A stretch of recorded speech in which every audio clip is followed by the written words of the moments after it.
संविधान के अनुच्छेद 48 का क कहता है कि कोई भी पहाड़, पर्वत, नदी, नाला किसी भी संप्रदाय, लिंग या धर्म या जाति का या व्यक्ति का नहीं हो सकता है। इसमें सभी समुदाय का अधिकार है, सभी धर्म के लोगों का, सभी व्यक्ति का अधिकार है। इसका संरक्षण करना, इसको बचाना सभी का है। तो फिर ये पहाड़, पारसनाथ पहाड़ जैन को कैसे होगा? स्थानीय लोग भी दावा नहीं कर सकते कि ये उनका है, कभी नहीं कर सकते, क्योंकि अनुच्छेद यहाँ संविधान बना है, संविधान से ही देश चलता है, देश से लोकतंत्र का है। अब इन लोग का मांग है कि उसको इको टूरिज्म भी ना बनाया जाए।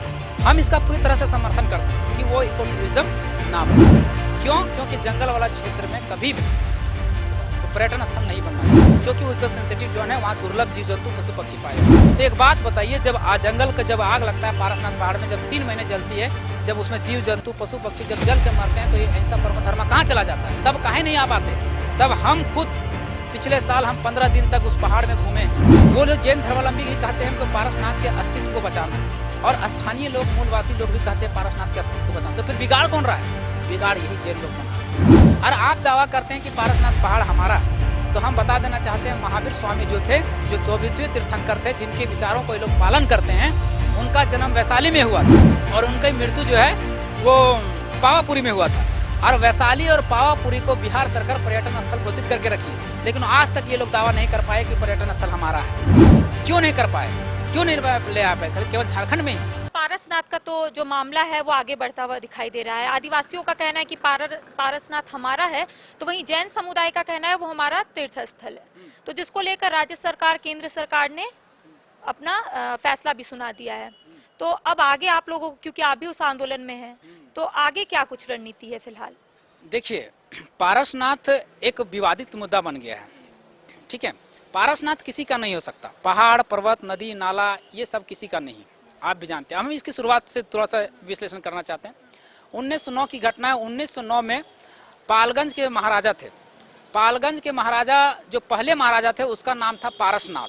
पारसनाथ के नाम पर पारसनाथ पहाड़ का नामकरण हुआ। लेकिन जैन लोग कहते हैं कि पारसनाथ जो तीर्थंकर हुए उनके नाम पर हुआ। नहीं, पारसनाथ जो महाराजा थे उन्होंने लीज पर दिया था 1909 में अंग्रेजों को।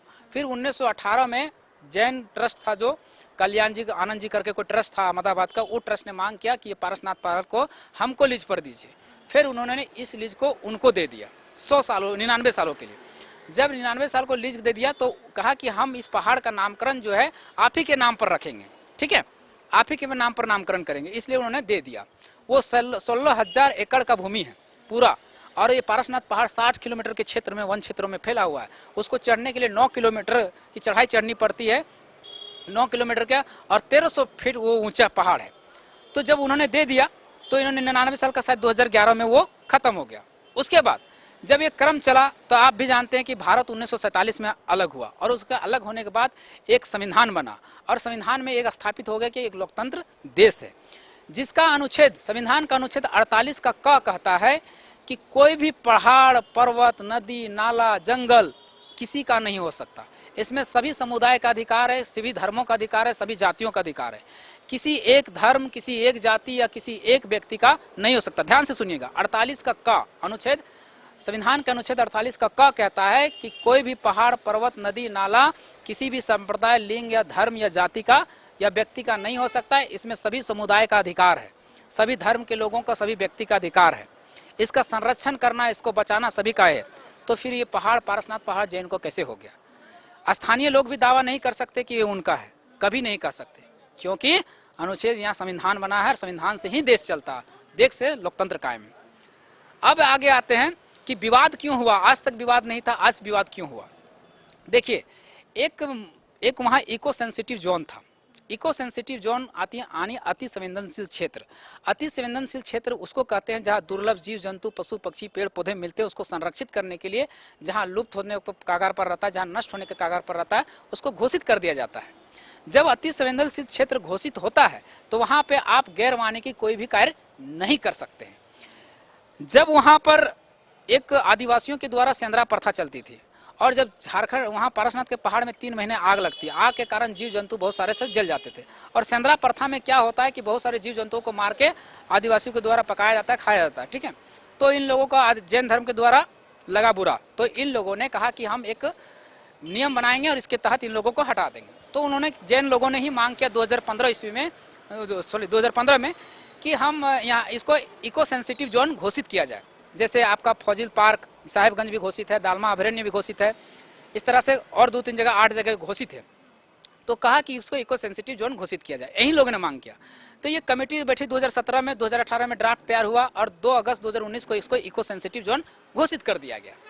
अब इन लोगों को ये चीज़ें नहीं मालूम थी कि जहां इको सेंसिटिव जोन घोषित होता है उसके 26 किलोमीटर के दायरे में आप कोई भी गैर वानिकी कार्य नहीं कर सकते। जैसे वहाँ कोठियाँ नहीं बना सकते, मंदिर नहीं बना सकते, ट्रस्ट नहीं बना सकते, धर्मशालाएं नहीं बना सकते, तो सारे चीज़ें रुक गए। अब रुक गए तो ये लोग बढ़ेंगे कैसे? पहला मुद्दा तो ये है। तो इन लोगों ने षड्यंत्र के तहत सोचा कि अब इको सेंसिटिव जोन को हटाना पड़ेगा, तभी तो हम विकास के कार्य कर सकते हैं और अपना बढ़ावा कर सकते हैं, हम फैल सकते हैं। तो इन्होंने क्या किया, इसको कहा कि अब सरकार से मांग किया कि अब इसको इको टूरिज्म बनाया जाए, यही लोग ने मांग किया। अब ये इको टूरिज्म जब पास होने वाली थी तो फिर इन्होंने जब षड्यंत्र के तहत कहा तो सरकार मान गई।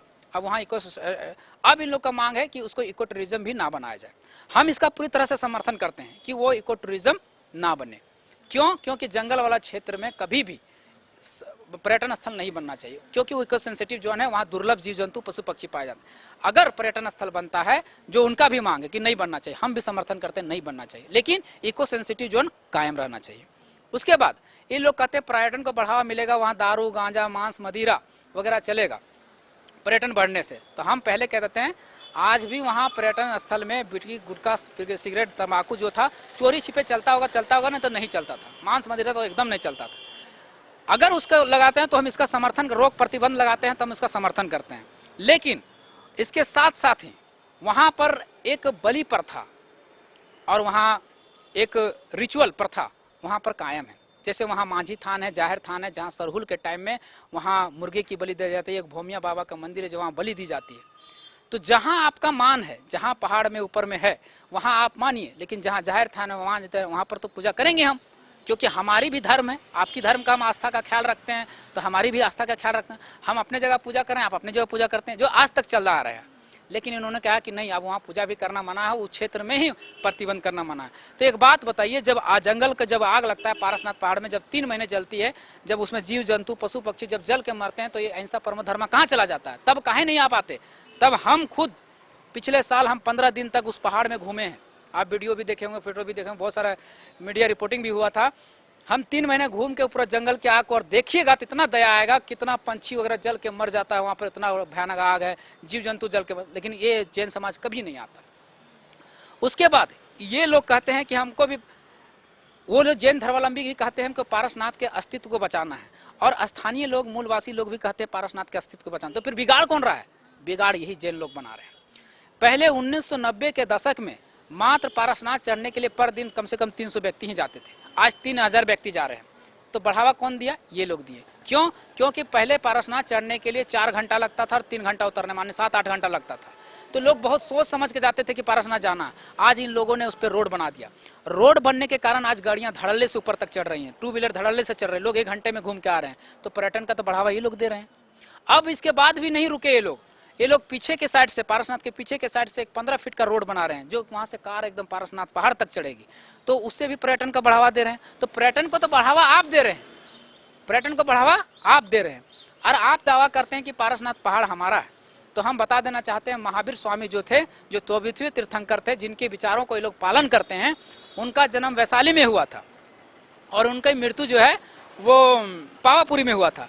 और वैशाली और पावापुरी को बिहार सरकार पर्यटन स्थल घोषित करके रखी, लेकिन आज तक ये लोग दावा नहीं कर पाए कि पर्यटन स्थल हमारा है। क्यों नहीं कर पाए?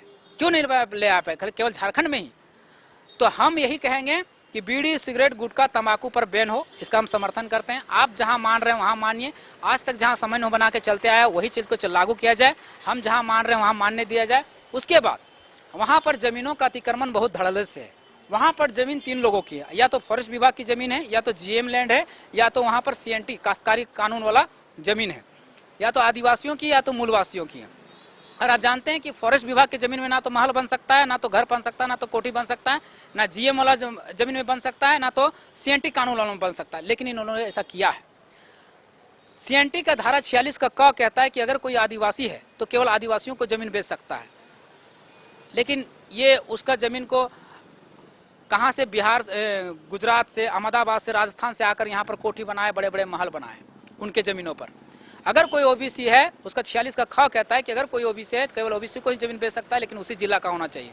लेकिन ये देखिए, बाहर से हर राज्यों से जितने भी जैन आया, वहाँ घर बनाया, बड़ी बड़ी कोठियाँ बनी हुई है। अच्छा, ये बताइएगा, जो 10 जनवरी से महाजुटान होने वाला है आदिवासियों का, 10 जनवरी, उसके बाद उलीहातू, फिर साहेबगंज, किस तरीके का ये होने वाला है आंदोलन? देखिए, कल 10 जनवरी 2023 है और मारंग बुरुंग सुसार समिति जो है, ये एक आदिवासी संगठन है, उन्होंने वो ऐलान किया है, घोषणा किया 10 जनवरी को वहाँ बेहद आंदोलन करने के लिए। और उड़ीसा, छत्तीसगढ़, सभी राज्यों से आदिवासी मूलवासी आ रहे हैं और झारखंड के हम लोग को भी समर्थन मांगा गया, हम लोगों ने समर्थन दिया है और हम लोग आंदोलन करने के लिए जा रहे हैं। हम लोग की मांग यही है कि जिस तरह से आज तक चलते जा रहे, कोई भी उस पहाड़ पर दावा ना ठोके, वो किसी का नहीं होता। जैसे मान लिया जाए आपका घर है, हम मेहमान बन के आए, ठीक है, हम कुछ दिन आपके पास 10 दिन रहे, 1 साल रहे, 2 साल रहे, 3 साल रहे, 5 साल, उसके बाद हम दावा कर सकते हैं कि आपका घर क्यों घर मेरा है? नहीं कर सकते, हम मेहमान हैं। लेकिन उन्होंने ऐसा किया। आज देखिए, वो लोग कह रहे हैं कि सबको घोषणा कर दिया रहा है, सब जैनियों से घोषणा कर दिया जा रहा है कि स्थानीय मूलवासियों के द्वारा जितना भी दुकान है, चाहे साड़ी का दुकान हो, चाहे कस्टम दुकान हो, कुछ भी दुकान हो, वहाँ से सामान नहीं खरीदना, और जो जैन खरीदता है उसका बहिष्कार किया जाता है। तो जो जिसने जमीन दिया, जिसने अपना जंगल दिया, सब कुछ दिया, उनके यहाँ आप रोजगार ही नहीं दीजिएगा तो हम आपको रहने क्यों दीजिए? हम उस मेहमान को रहने ही क्यों दें जो हमारा ही बुराई करे, हमारा ही अतिक्रमण करना शुरू कर दे, हमारे ही जमीन पर घर बनाए? हमारे केंद्र सरकार से आप लोग मांग कर रहे हैं कि राज्य सरकार से? ये बताइए। देखिए, राज्य सरकार के पहल पर ही वो पहले तो चंद्र प्रकाश चौधरी जो वहाँ के सांसद है, उन्होंने लेटर लिख के कहा कि इसको पर्यटन स्थल से हटाया जाए। चलिए, पर्यटन स्थल से हटा दिया। फिर वहाँ से संजय सेठ भी मांग किए थे, इरफान अंसारी भी मांग किए थे, और सीएमओ के लेटर पे ये भी कहते कि अति तो इन्होंने क्या किया कि अति संवेदनशील क्षेत्र और पर्यटन क्षेत्र दोनों को हटा दिया, जबकि इको सेंसिटिव जोन होना चाहिए, उसकी सुरक्षा कवच है वो। जैसे करण को अगर भेदना था तो उसका सबसे पहले सुरक्षा कवच को ले गया था, और अति संवेदनशील क्षेत्र वो है पारसनाथ का सुरक्षा कवच है, उसी को हटा दिया गया है ताकि ये लोग भेद सके। तो ये चीजें नहीं होना चाहिए। आज से जिस तरह से आदिवासियों, मूलवासियों और जैन धर्मावलंबियों के लिए आज तक समन्वय बना के चला आ रहा है, उसी तरह से चलने दिया जाए, तभी समरसता और भाईचारा कायम रहेगी। आखिरी सवाल की, लगातार जो आदिवासी है वो कह रहे हैं कि हम लोगों का हक और अधिकार छीना जा रहा है इस सब चीज के माध्यम से। क्या आपको भी लगता है हक और अधिकार छीना जा रहा है? देखिए, हक और अधिकार तो छीना ही जा रहा है ना। जब आपकी जमीन छीनिएगा, जमीन किसी का भी प्राकृतिक संसाधन है, उसका हक है उस पर। और प्राकृतिक संसाधन जो है, जो जन्म से लेता है और कुछ लोग अर्जित करते हैं, वो जमीन को, जो भुयहरी जमीन को, मुंडारी जमीन को, खुटकट्टी जमीन को खूट उट काट के जो खेत बनाया, कोड़कर जमीन को आप उससे छीन लीजिएगा, तो हक अधिकार छीनने की ही तो बात है। बात तो गलत नहीं बोल रहे हैं, सही बात ही है। तो ये चीज़ पर रोक लगनी चाहिए, और जो आज तक समन्वय बना के चली आ रही वो समन्वय कायम रहना चाहिए, तभी तीर्थयात्री आएंगे तो अच्छे से तीर्थ से कर पाएंगे। और देखिए, इन लोगों ने अतिक्रमण करना शुरू कर दिया। अभी 15 दिन पहले आप साहब अखबारों में पढ़े होंगे कि जो अजैन स्कूली बच्चे थे वो घूमने के लिए गए थे, तो जैन लोग चढ़ने नहीं दे रहे थे, क्योंकि तुम लोग ये धर्म स्थल नहीं, तुम लोग नहीं चढ़ सकते। पेपर में बड़े बड़े अखबारों में छपी थी। फिर जाके वहाँ विवाद हुआ, फिर समझौता हुई, फिर चढ़ने दिया गया। कल परसों फिर इन लोगों ने लाठी खड़ा कर दिया था, बोल दिया था कि अजैनों को चढ़ने नहीं दिया जाएगा। तो ये लोग अतिक्रमण शुरू कर दिए हैं, अपना रूप दिखाना शुरू कर दिए हैं। और केंद्र सरकार में एक कॉलम जोड़ दी है कि अनाधिकृत ट्रैकिंग वर्जित है। तो अनाधिकृत ट्रैकिंग क्या होता है? मतलब सरकार वहाँ पर जो लोग हैं वो पूछेंगे, प्रशासन पूछेगी कि आप लोग पारसनाथ पहाड़ क्यों चढ़ रहे हैं? कोई कह देगा कि हम लोग घूम लें, तो कह देगा कि नहीं चढ़ सकते। क्यों? तीर्थ स्थल के लिए तीर्थ वही जा सकता है, आप तीर्थ करने नहीं जा रहे तो आप नहीं चढ़ सकते। मतलब हम लोग तीर्थ करने नहीं जाएंगे तो नहीं चढ़ सकते हैं, मेरा पहाड़ है। उसके बाद वहाँ जंगल है, हम लोग अपने पशुओं के लिए वहाँ पर पात पलाह लेने जाते हैं। उसके बाद बेल, प्यार, केंदो वगैरह जो भी खाने पीने के सामान है हम लेने पहाड़ जाए, तो हम लोग अगर लेने जाएंगे तो मोड़ रोक दिया जाएगा। क्या आप पूछेगा क्यों चढ़ रहे हैं? तो हम लोग ये सामान लेने के लिए जा रहे हैं, चाहे सूखी लकड़ी जलावन के लिए लेने जा रहे हैं, तो रोक देगा कि नहीं चढ़ने दें। आज नोटिफिकेशन आया है, कल दिन रोकना शुरू कर दिया, उस लोग लेटर लगा दिया, तो क्या हम लोग चढ़ने नहीं दिया जाएगा? तो हम लोग तो विरोध करेंगे। ये चीजें आज तक नहीं होती आई, तो आज से शुरू हो गया ये घटना। तो ये चीज सरकार को नोटिफिकेशन में संशोधन होना चाहिए, अनाधिकृत ट्रैकिंग है उसको हटा दिया जाए, क्योंकि हम लोग को भी चढ़ना दिया जाए। हम लोग को भी उतना ही अधिकार है जितना जैन धर्मावलंबियों को तो ज्यादा अधिकार हम लोग का है, क्योंकि वो यहाँ है, कहीं लंदन में नहीं है। ठीक है, धन्यवाद, जोहार, जय झारखंड। तो पारसनाथ का मुद्दा तुल पकड़ता हुआ दिखाई दे रहा है। एक और जहां आदिवासी मूलवासियों का कहना है कि उनका हक और अधिकार छीनने की कोशिश की जा रही है, तो वहीं दूसरी ओर जैन समुदाय के लोग लगातार अपनी आवाज को बुलंद कर रहे हैं और उनका कहना है कि ये हमारा तीर्थ स्थल है। हालांकि केंद्र सरकार और राज्य सरकार ने इस पर फैसला भी सुना दिया है, लेकिन आदिवासी अपनी आवाज को बुलंद कर रहे हैं और 10 जनवरी से महाजुटान होने वाला आदिवासियों का देखना यही होगा कि सरकार इस ओर क्या कुछ पहल करेगी। कैमरा पर्सन राजा के साथ करिश्मा सिन्हा, न्यूज़ 22 को रांची। वेलकम टू चाचा मामा दंगल। हास्य अदाकार संजय मिश्रा से गुजारिश है कि वह अखाड़े में कूदे और फुलटूस को ट्रॉफी से नवाजे। लगता है समाधि ले ली। अरे बुला रहे हैं। अरे बोल रहे हैं कि बुला लो। टॉप टेक सीमेंट, जो जोड़े तो छोड़े नहीं, मजबूती ही हमारी पहचान।